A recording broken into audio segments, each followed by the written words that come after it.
Thanks again for joining our March AMA questions. Ask Me Anything webinar. And we try to organize this webinar time to time. And I hope everybody can hear me. If anybody has any problem of the hearing, just you can type it on the chat and question or just raise your hand. I'll try to find out if anything is problem. Okay, we were going to do today also this like as usual what we did in the last month, and unfortunately this time we're doing this from the home. As you know that all issues in all around the world and COVID-19 issues, and it just uh, closed down everything in Spain over here, and we have been working from home last almost 20 days, and I think we will go through another 20 more days, who knows. But I guess in the situation is is similar in most of the countries, and some countries has a more restrictions, some of them less. I wish all we will be safe, and we will be over this situation soon. Okay, that's the, I received a couple questions about this through emails, and I'll go through with them. And let's just go through is here. I hope you can see my screen over here. And this typically I always show is our product ranges, and you can see is what we have products, and some of them has already, some of them doesn't have, maybe have some issues or some instrument and others not. But just give you some idea about like a typical super sting and has a marine uh, module and remote module, can be used with switchbox grid, and can be used with high power output power sting, can be used with power sting. So all these are combination with super sting and together, for example. And as you know, mini stings are the low cost and just for electrode manual measurements, and it's also still available. And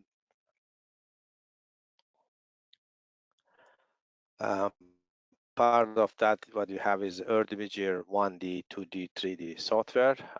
We also help the for data processing and like a modeling, forward modeling, and inverse modeling. So like we try to help you in anything related to hardware and software altogether. So anytime any question related hardware software, you're welcome to reach us and through and this platform or any platform. And you know that like a social media also we are available, and through the emails and the phone, and any platform you can reach us, and we try to responsible and answer any questions anytime. And part of that what we have is all these the cable system, like manual cables, passive cables, and then dual mode cables. But let's just go to the first question what I received. Here's a one client asked, we have a problem with selecting area to drill a well, and after processing the data using Erdemir 2D software. So it looks like I'm looking for groundwater. Let me just go through here. And looking for groundwater. This question comes from a client. Mainly they are looking for groundwater. So they are trying to find where the groundwater or where to drill. That's the key issue always. You know, where to drill and how deep you need to drill. So it's not easy. It's a very difficult task actually. Why? Because is in the groundwater can be in the like a interbeds or in any fracture zones. So if you don't know anything about under the ground, just doing electrical imaging, you're just looking for the results, and what you have at the end, you have a color scales, and some different colors, and what those colors means, and what those colors corresponding, in this case, for example, sand and gravel beds, or maybe the fracture, where the groundwater is reservoir concentrated. So in this case, is like for example, this example here, These examples come from the Sudan, and here and what they did is in the 2D electrical imaging. So what you can see at the top is in the uh, blue colors. So then red colors and green colors. So what these colors means, and you need to interpret. That's your task. So you cannot just look at the colors and saying that, oh, okay, this is the the water, this is the nut. So you need to know background. What does it mean background? You need to know geology, lithology. Maybe you have a drilling information from the background, or maybe you have a the know on the lithology in the area. Then that you need to incorporate that information together with this color scale. So you tied up that information with color scale. I know some client has like a they don't have any background, geological background, or some of them is just for drilling person and or technical person. They just want to have a measurement and then just drill and find the water. Okay, that's fine, but you need to understand as at least what is the interval of these colors.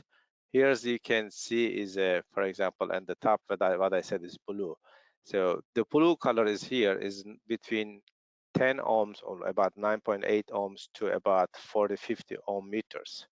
So that means typically in the most of the cases is a like a clay layer, a clay soil, like the good agricultural soil like a clay in that case is about 20, 30 ohm meters. And even if here in the left hand side in the picture you can see that soil is just like a grass and the soil. So that's typically is about like the clay material is if it is dry or if it is wet, and depending on that also the effect for resistivity values, and then it will change. So then if it is the like as you know, the clay is like a not like impermeable material, right? Like sometimes what you use in clay in the like a sealing material in the damp. So that means if you're looking for water, you're not going to find water inside of the clay. So even if the moisturize, but is not permeability, not permit to get the water out. So that means is blue colors in this case here is about 9 to 10, 30 ohm meters of, in this case, maybe 40, 50 ohm meters, shouldn't be any water there. So if anything, water should go down under this clay. So on the top of the clay, there is not a surface material. It's generally dry, like a weathered material. So you don't need the, I mean, you cannot find water gen at the top, if unless if it's very highly saturated zones. But if in this case, and you need to find the water beneath the clay layer over here. So, but also depending on the other material at the bottom. So what you need to find is, okay, what is my basement, like a base rock? So what kind of material is this? Here I can see is the base rock is red. So now I'm checking, and the red is about more than 1,000 ohm meters. So okay, so that means it's the high resistive material here.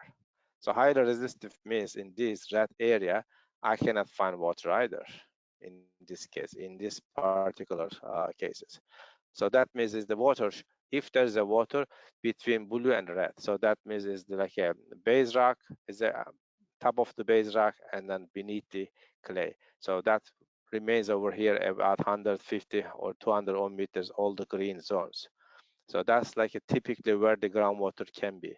So okay, now I know where groundwater corresponding my color scale. Then the question is, okay, where should I drill? Okay, if I drill in this in 60 meters over here and on the top, then I just get is the base rock is about maybe is like a 20 meters in the depth. So then there's no water. And is here you can see the bit in the middle, there's a quiet range of the area where the water is accumulated, like kind of the good aquifer here. So now you need to drill right here in these intervals, in somewhere between 120 to 180 meters distance in about the depth of the 50 meters. So where you're going to find a groundwater. So this typically the way to understand the color scale and to decide where to drill. But remember, each case has to be evaluated is separately. Like a one case not similar to other case. Let's just go to another example over here. Here's another example. This also come from another the country in Africa, like Kenya. So here you can see this is like a deep groundwater investigation. Here you can see depth investigation about more than 400, 500 meters depth. So in this case, and where am I looking for the groundwater? Again, here you can see that the typically groundwater is interval, is the groundwater interval changing depending on the background informations. And in this case, I can see on the top is all blue, is very low resistive. So like a 1.99 to 10 ohm meter. So that now what we're talking about, okay, we're talking about still clay layer. However, is resistivity drastically dropped down, is less than 10 ohm meter. So that means here, I bet here in the top, what they have is breakage water, like a salty water. And that salt material in the top layer is about 100. I mean the first 100 meters depth, 80 meters depth, is all blue in the top. With decreasing the resistivity value about almost 1.9 or 2 ohm meters. So that means there's on the top, what they have is all breakage water. And underneath, when you read over here, still you get about 900,000 ohm meters. So it's not practically is water can be stored in these high resistive area. So what those high resistive areas in this case is actually the limestones in the area.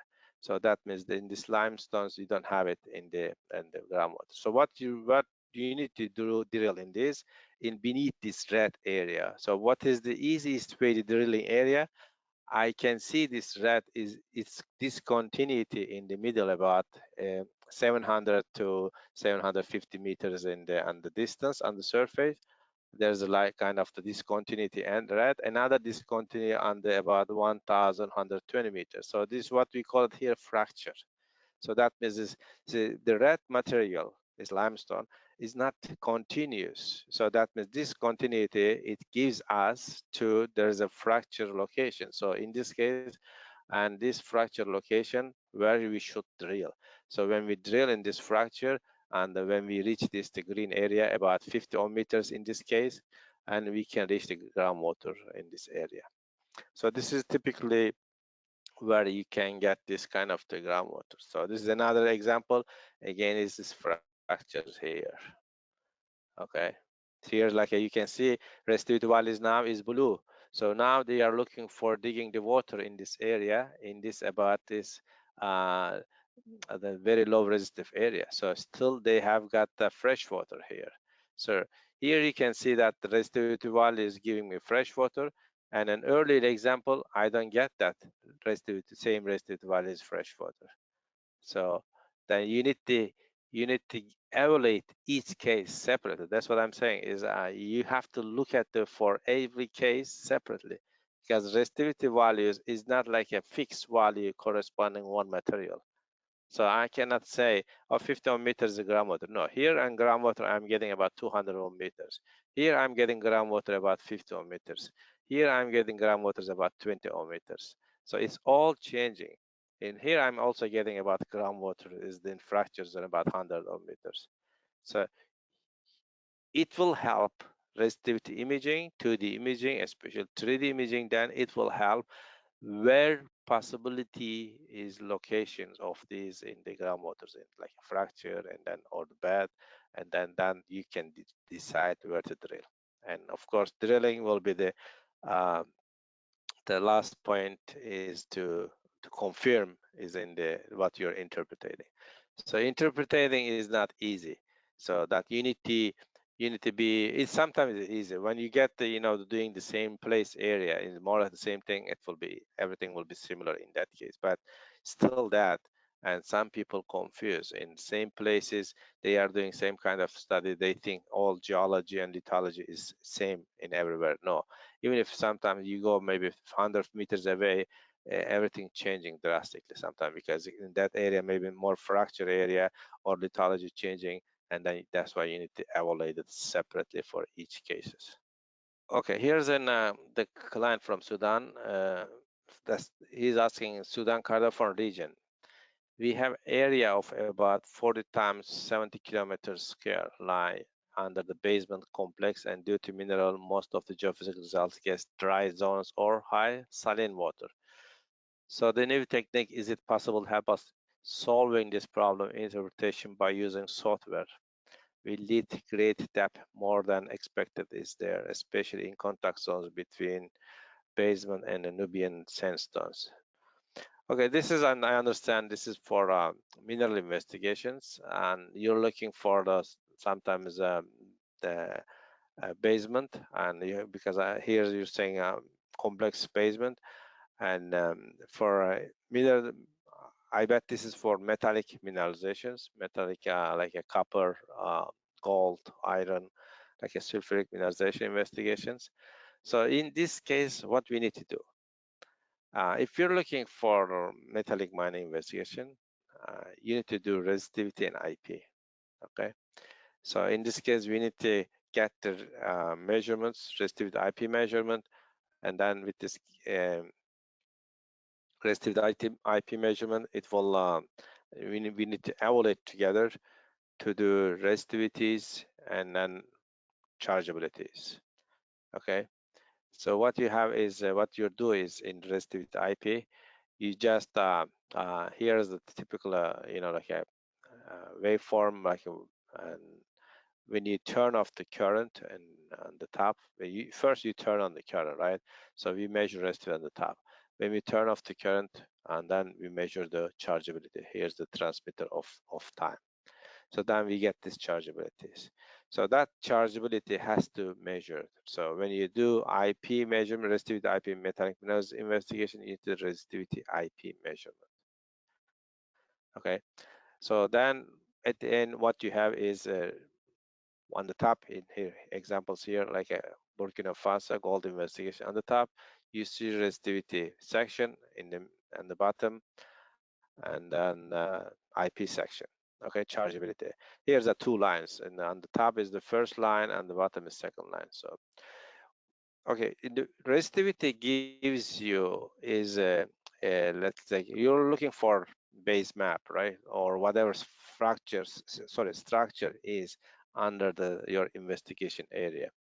So in this case, you're looking for in typically metallic mining investigations. Sometimes is most of the time is the low resistive areas is typically your metallic mining investigations. Here, like you can see here is a resistivity values changing 10 to 1000 ohm meters in MOP. Most of the cases and the top is in the very high resistive zones, and beneath it is very conductive zones over here. So typically is a conductive zones. What we're looking for is it will corresponding our metallic, probably metallic mineralization zone areas. But if this not always this low resistive zone is the metallic investigation. So sometimes you can get clay, for example, and then it will give you the metallic, like in here in this line, I can see at the bottom also here, like a very conductive material here or here. So these not always corresponding in also in here and that on the top image on the left hand side. Let me just go here and laser point. Here you can see over here is a low resistive material, but uh, here I don't see any high chargeability. So when I find out any metallic mineralization zone, most of the time, I'm saying again, most of the time, um, low resistive zones match with high chargeability zones. So here I have a low resistive zone highlighted, high chargeabilities. Here you can see high chargeabilities. Another low resistive zone here, high chargeabilities. Okay. Here is also a little bit low resistive zone, but is changing, and also I got high chargeability. So as long as you get this in the most of the cases, low resistive zone, high chargeabilities, typically metallic mining investigation zones where you need to drill. So then the first thing is you need to do for uh, metallic mining investigation, resistivity and IP measurement, and then later on that you need to interpret it together. Resistivity section on the top, chargeability section on the bottom. This is another example. Here you can see that low resistive zones about less than 20, 30 ohm meters, and then it gives high chargeabilities, red areas over here, high chargeabilities. So this is typically corresponding my where the metallic mineralization zones. So if you want to locate for mineral zones, then you need to do this together. Okay. This is another example, but that was not. Uh, so here you can do resistive IP measurement with. There are two ways you can do. Either you can use non-polarized electrodes or directly using the thin steel electrodes. Okay. If you want to use non-polarized electrodes, you can use with typically our patented dual mode multi-electrode cable system, or you can use passive system. So passive cable system you can also use together with this non-polarized electrode, and then two-way, like laying down two parallel lines or laying down like odd and even numbers. Like here in this case, in the 1, 2, 3, 1, 3, 5 is like a current electrode, and then starting 4, 6 like a non-polarized electrode. So in this case, also with passive electrode system, you can use non-polarized electrodes to do a measurement and with through the non-polarized electrodes. But you can also do this in some cases. Let's say, well, actually, I should say some cases, but if you like, you can also use thin steel electrode with IP measurement directly. There will be some small polarization effect, but sometimes can be ignored. Maybe you do a little bit more stacking and then like a longer cycle time, and then it will also the thin steel electrode can be also used for IP measurements. IP measurements also, I will recommend sometimes to use external transmitters. So if you have, for example, our system, superstring system, has a 200 watt power output. But in some cases for metallic IP investigation, maybe a couple 100 meters, 300 meters depth, you need to charge the ground, loss of current, loss of voltage. And then in that case, you need to use maybe external transmitter like a power string together, superstring. Okay, this is another question. I would like to know how can I make command file for vertical electric sounding? Okay, Schlumberger and Werner, because I tried to modify demo example and program cannot open it. Okay, you can do manual command file manually. You can do that, and then you put this manual command file to instrument, and then like make a kind of automated measurement. You need to use a single step option in that case. So how you can do that? Let me see, where should I put that one? Hold on. Uh,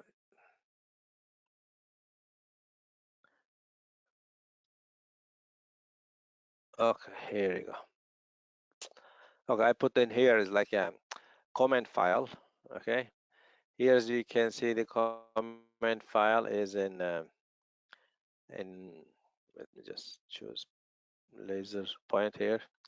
Okay, this is the header information on the first. Okay, this is header for any comment automated comment file, and after header what you have is geometry.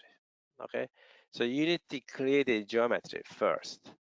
So what does it mean is, so that means is your measurement, you need to assign for geometry for each position of the electrodes. So let's say for first vertical sounding measurement, and then you're in the middle, right? Let's say you're on the middle here, okay? Here your middle point, and here you have a first MN, okay?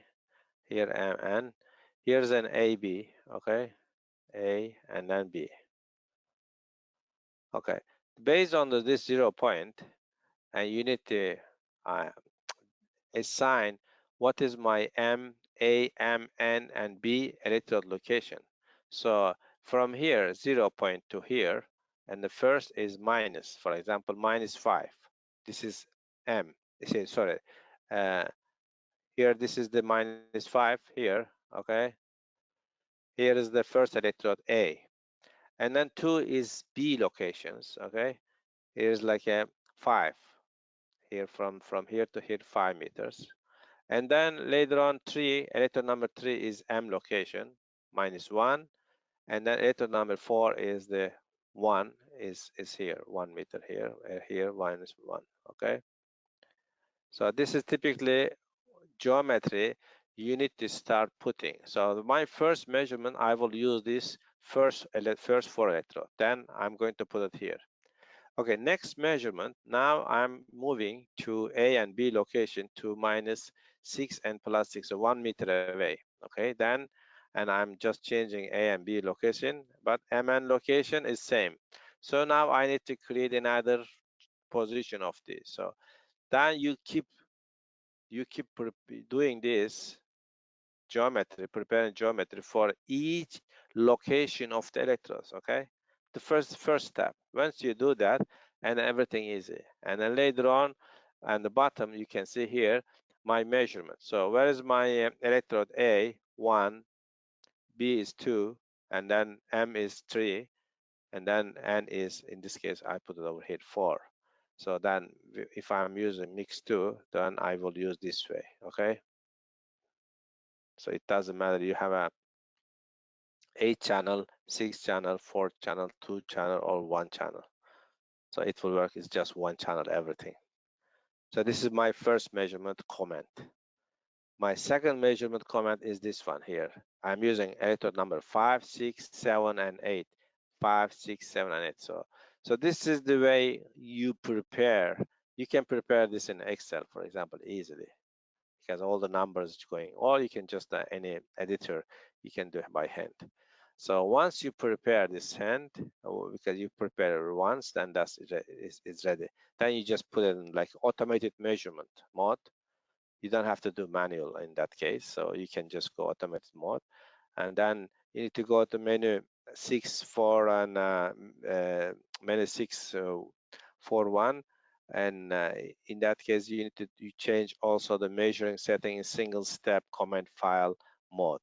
In that case, every time when command line measurement is performed, and then it will stop instrument, and then it will give you time to change the positioning. You change the positioning, you hit the measure again, and then it will be ready measure. So you don't have to enter like a manual mode. You don't have to enter in every time for A, B, M, N location.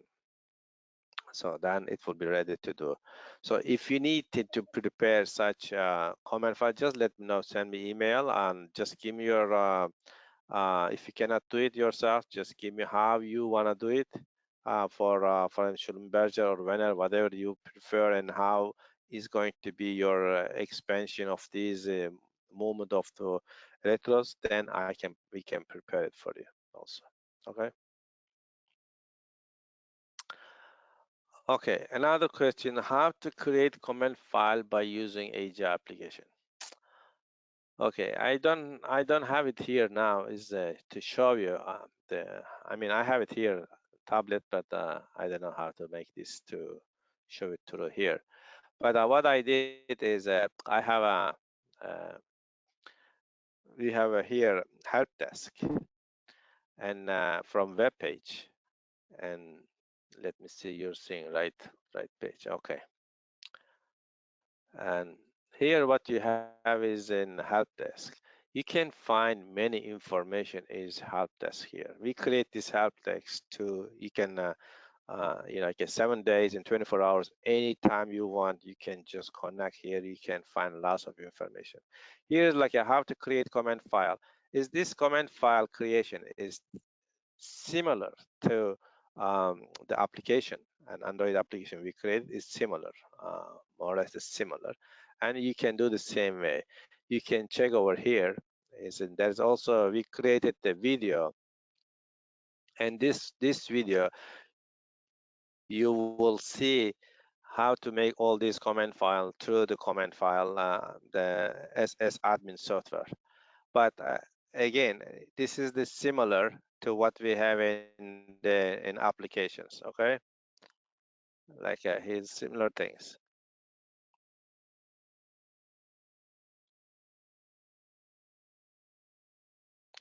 Okay, I just stopped there, that one, and just go back. Let's see.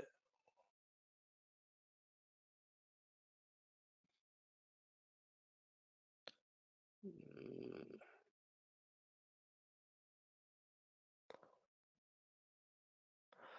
Okay, you can, again, you can see from those information and through the help desk. Just type in help and then search, and from here you can find any information related.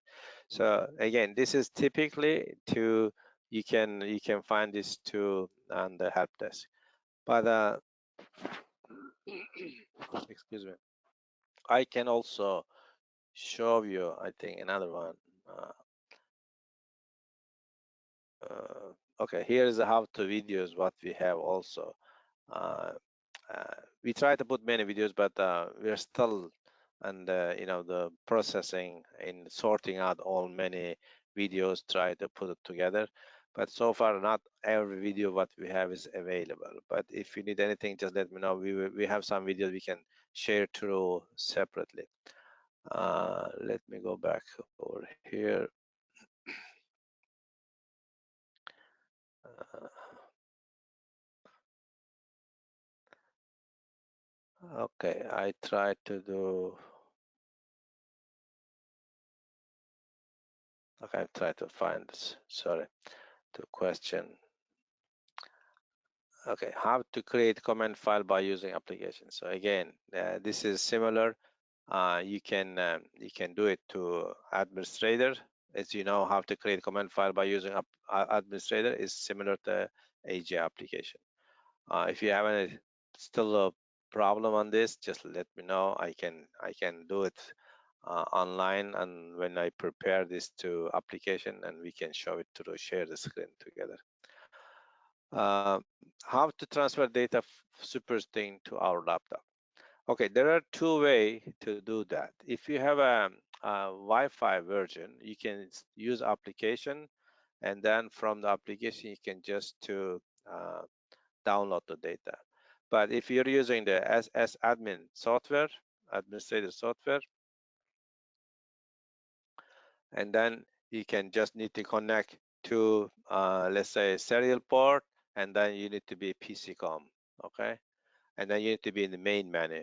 Once you have a main menu and then PCCom connected, and then just try to do, even if here in the help desk, you will find to have to connect your PCCom serial port and then make all these in communication setup if you have any problem with this communications. So you need to check this, the which com you're connecting, and then also baud rate is also just match.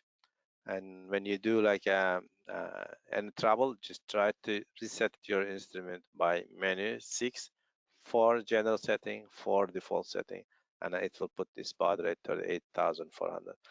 Once you have this communication set up, and then just go to administrator software, and then that's administrator software. It will be uh, and then you just need to go like this, and here you can also find this the video my colleague uh, prepared, and on our web page. So this video available on our web page and how to videos, and then it will show you to also to connect, how to connect and how to make this communication and downloading data. Okay. Uh,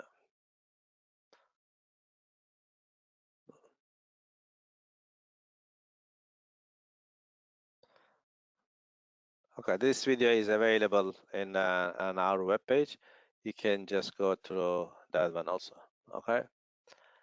I think that that information also available. Okay, here's the very good question. What are the environments where supersting cannot be used? Okay, is in if you ask me, I can say you can use everywhere. Yeah, it's true. You can use everywhere, but there are limitations. Like I know the clients in Middle East is there are sometimes when they do the work in the sand dunes, and then okay, that's the problem because instrument super staying. Remember, has a 400 volt, 800 peak to peak volt power output, like a 200 watt, which is not sufficient when you have a contact resistance over more than 50,000, 100,000 ohms contact resistance. In this case, in sand dunes, it doesn't, I mean, you don't have sufficient power to inject the current. But can I still use superstring? Yes. How? Then I need to add more powerful transmitter, which is uh, power sting. But depending on the also, let's say, sand dunes thickness. So if you're talking about the, sorry, if you're talking about maybe a couple meters in thick dry sand, and then there is no way to dig to put the electrode down or long electrode.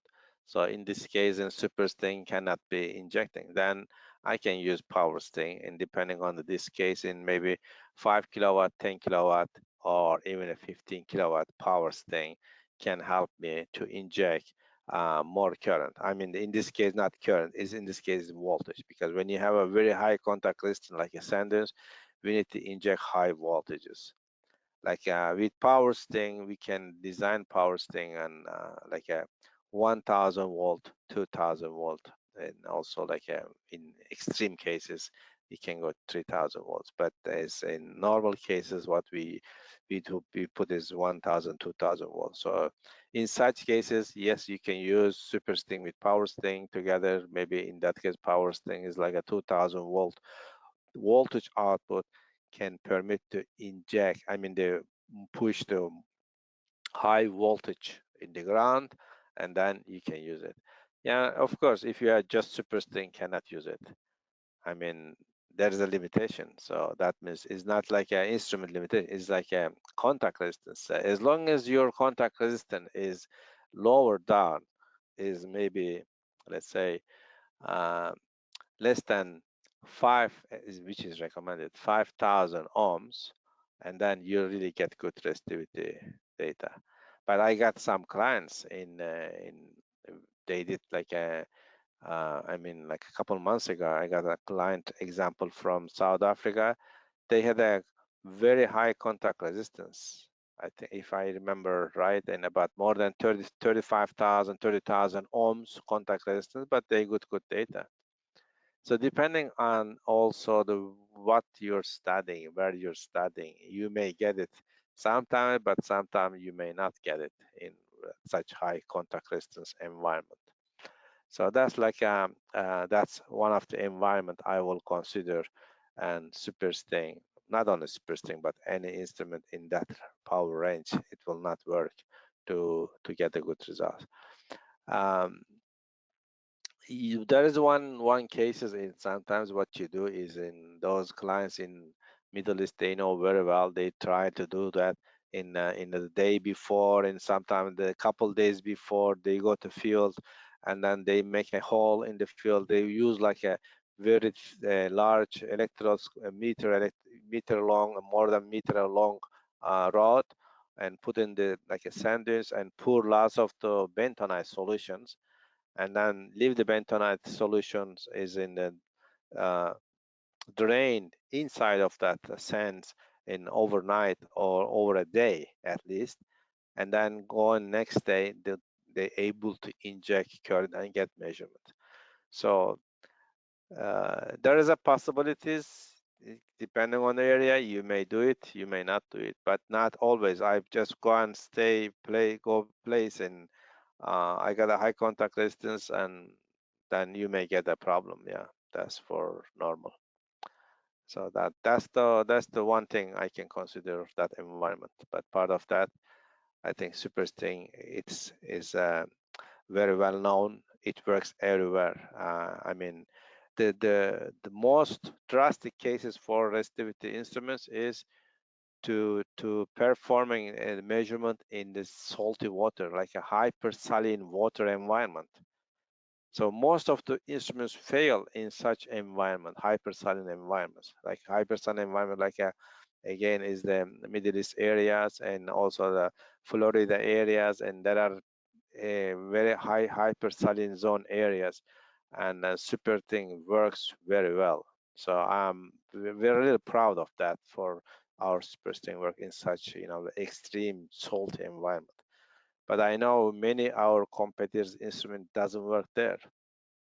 Why or how I know those? Because they contact us to rent our system, because I know they have a different instrument, they cannot perform such measurement. And Europe over here, I have seen many clients and contact us, and then they rented our system to do that marine studies. So that means in super sting really works in that area. So only consider is this for any instrument, actually, for very high contact resistance zones. So then you may have a problem. Okay, that's I think that's answer also that question.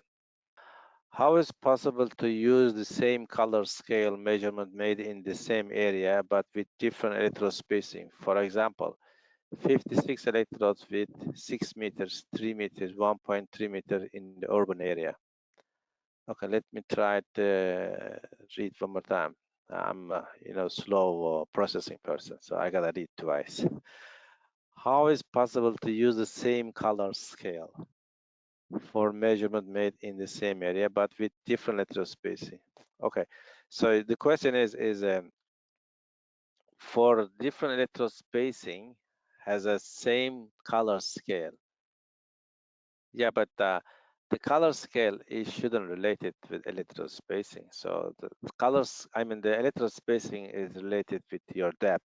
So when you depth, oh, okay, I understand what you mean. Is shallow depth. Let's say you have a let's say clay and then gravel. Let's assume, okay, and then now you expand your electrode spacing. Now you have a still on the top is a, uh, clay, gravel, and then underneath, let's say limestone. Okay, I understand. So still, what you mean is you have the same color scale. Yes, and we color scales always is like a default. Okay, let's just remember, default color scale is always is same between minimum interval and maximum interval, minimum and maximum interval, and then you have a, let's say, blue and red. Okay, but you're welcome to change by yourself. In order to measure 2D, permit you to choose any color scale. So if you like the fix your color scale, you can fix for certain lithology corresponding your underline. So what I mean is, okay, you're saying that I have a shallow information, 2 layers. I got a large letter spacing, now I got a deeper information. Now I have a 3 layers. So I wanna put different the color scale. Yes, you can do that. I mean, but default setting, it will give you the same color scale. But I shouldn't worry about that, because at the end, my processing and I know what corresponding that. But for reporting to client, yes, then in that case I can use change my color scale, and even if maybe I can put 2 color scale and multicolor scale, but different color interval I can put, or starting color and then ending color. So I can do that. Maybe I just go through on this quickly, Earth Imager 2D.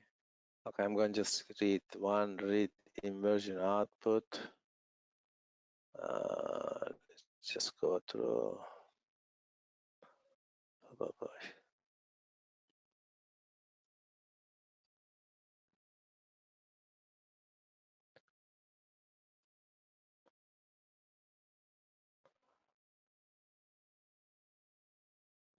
I just read one output. Okay. Okay, I have many windows open. I have to move it around. If you see one screen, okay, just go to this here, and then just go here and invert the rest of the section. Okay, what you have is here is, and at the end, what you have is blue and red interval. Okay, you can change your color scale over here. You can put different intervals, and if you put like a custom color, you can start beginning here. Let's say I'm going to put it instead of blue now. I'm going to put it red, for example. So you can choose that an interval however you want. Okay, and then you can change it that, and also you can let's say you can start like using less color if you really know how many corresponding in the area. So at the end, it shouldn't bother me is in the color intervals. It should consider is in this my interpretation. So then I can just go through, maybe I would just put default setting here, red and green. And then you can see over here is this different interval. Even if that, and I can just go through and then change this and just close that values over here, for example. So it's all depending on you how you want to do it. So you still there's possibilities you can do that. So that will be gives you that I mean the different scale, different color scale, and to try to show your clients in, in the different results. I mean that's for like a if you're using different retro spacing for different depth, gives you different lithology information. So that's like you can do that. Okay, I hope that will answer your question also. Okay, another question. Okay, could you please make some presentation for 3D and 4D arrays? Sure. Uh, okay, could you make some present 3D 4D arrays? Thank you. Okay, this is another questions come from another client. Let's just go through. In this case, I will just go through uh, earth imager, for example. And there are, like a 4D array is like a time lapse. Okay, I shouldn't say array, but I mean the time lapse is because in the time lapse in the 4D can be like a 2D time lapse or 3D time lapse. What we call it is 4D, like because 4 means in this case is variation with time. So my 2D measurement is a different time of measurement, or 3D measurement, different time of measurement. So you're going to use the same array. So let's just go through like a earth imager 3D. Okay. Okay, just 3D here.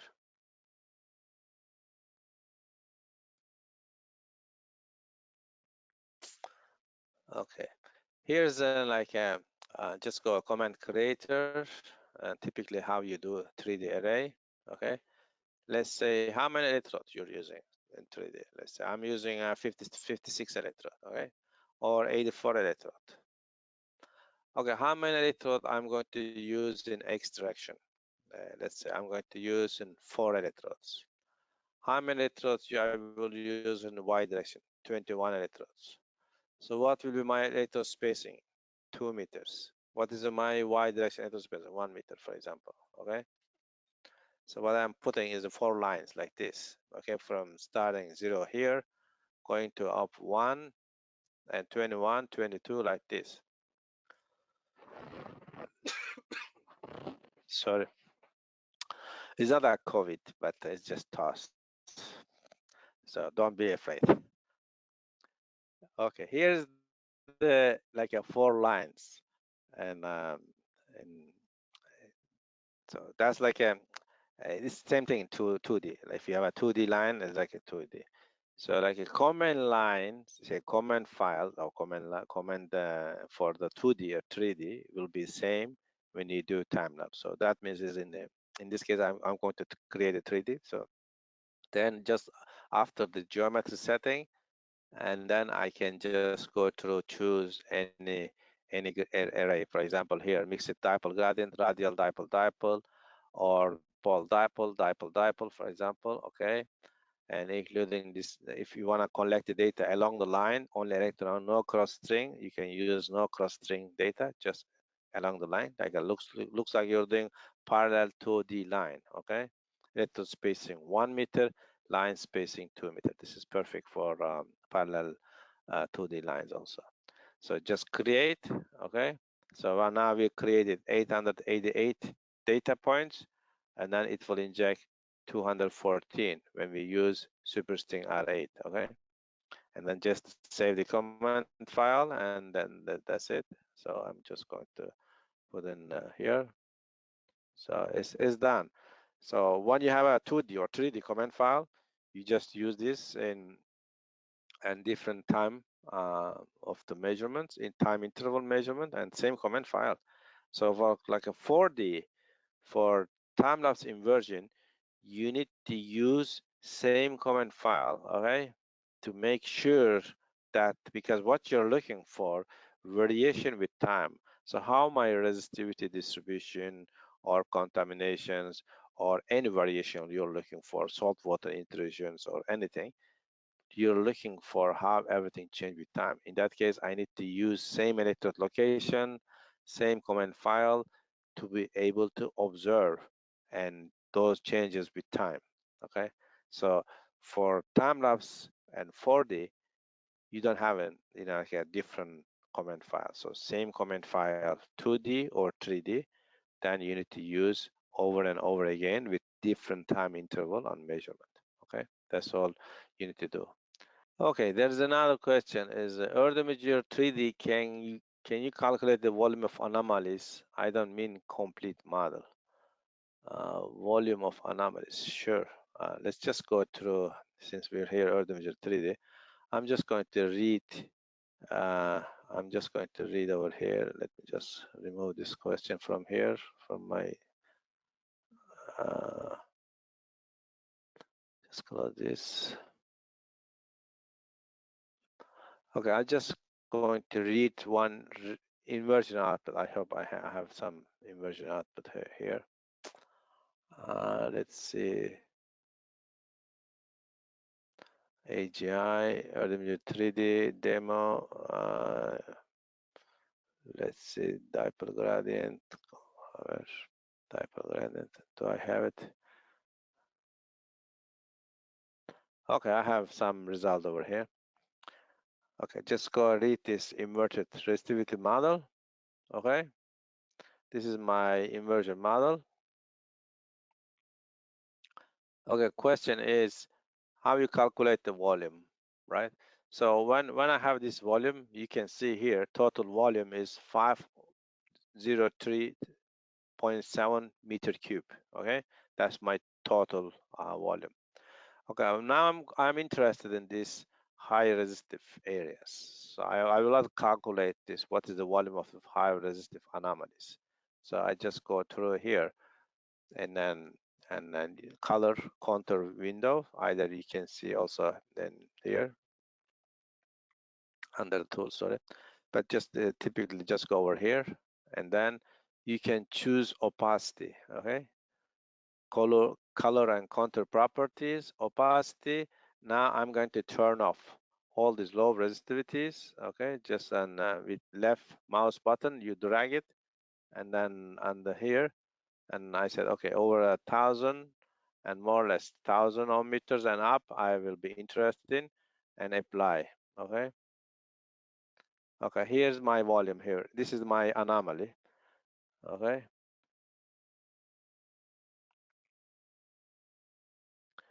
so here it will show you here 5.6 meter cube volume of this anomaly. Okay, this is the opaque anomaly, 5.6 meter cube. So this is how you're going to calculate your volume of your anomaly.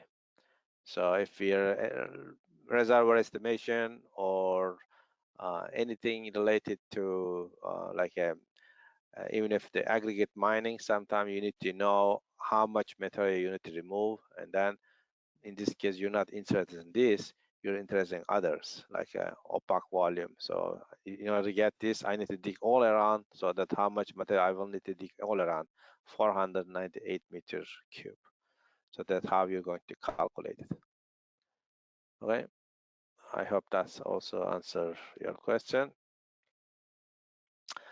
I think that's all question what so far I have. If I miss anything, just please you can send me email or any social media. We're available. We have a WhatsApp, Facebook, and or we can contact through our web page online help, and we try to help you anytime. Okay, if there is nothing else, I think I will quit over here. Well, again, thank you so much for all joining me today, and I hope I responded all questions. If I am missing or I couldn't make it what you expected, just let me know with email. I'll try to explain it more and everything. Thank you so much. Please keep it safe with COVID-19. It will be very hard time for everybody in these months, actually, not days, months. And then I hope we will get soon over everything with less damage. And thank you so again, and bye-bye.